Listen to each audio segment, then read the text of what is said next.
સાહિત્યની અંદર જો કૃષ્ણ ના હોય એવું તો બને નહીં. હે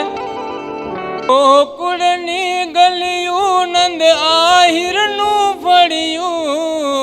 ગોકુળની ગલિયું નંદ આહિરનું ફળિયું,